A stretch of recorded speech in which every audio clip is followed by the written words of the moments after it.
வாங்கி கொண்டு போய் ஜஸ்டிஸ் அருணாச்சல ஐயாட்ட கொடுத்தேன். அவர் வாங்கி பார்த்துட்டு அவர் குத்திக்கிட்டாரு. அப்புறம் அப்போ இருந்த எல்லாருக்கும் கொடுத்தாரு. எல்லாரும் கொடுத்துட்டாரு. அப்புறம் நாங்கள் வந்துட்டோம். மறுமுறை நான் போகும்போது அவர் மட்டும் குத்தியிருந்தார். வாங்கின யாருமே நான் கொடுத்துட்டேன். ஆனால் அவங்களெல்லாம் கேட்கல, என்னைய மட்டும் கூப்பிட்டாரு. இந்த பேட்சை எங்கேன்னு கேட்டேன். மறந்து போய் வச்சுட்டேன். ஆனந்தராய், நான் பகவானை மறப்பதில்லைன்னு வார்த்தையை ரொம்ப பாதிச்சு.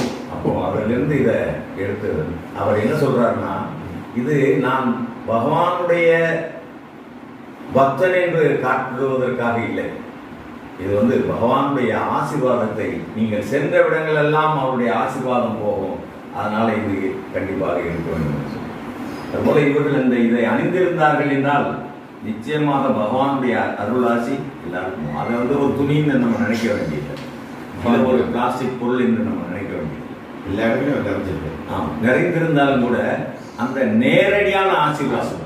இப்போ பாலாஜி திருப்பதியில் இருக்காரு, அங்கே போயிட்டு வந்தால் ஏன் எல்லாருக்கும் நல்லா இருக்கு, அந்த இடம், அந்த கஷேத்திரம் அந்த மாதிரி செய்யும்.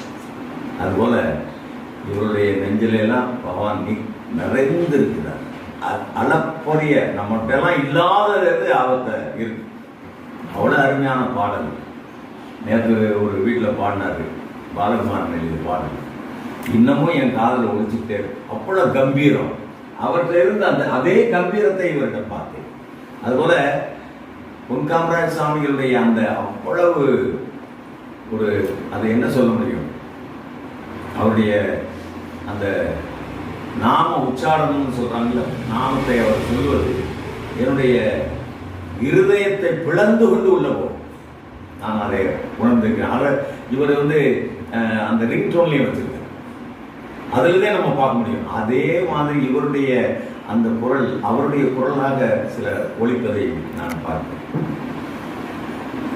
இது அவருக்கு ஒரு இது இல்லை, அவர் இவரை அப்படி உருவாக்கி இருக்கிறார். உருவாக்கி நெக்ஸ்ட் ஜெனரேஷன் அடுத்த இதுக்கு உருவாக்கி வைக்கிறேன்.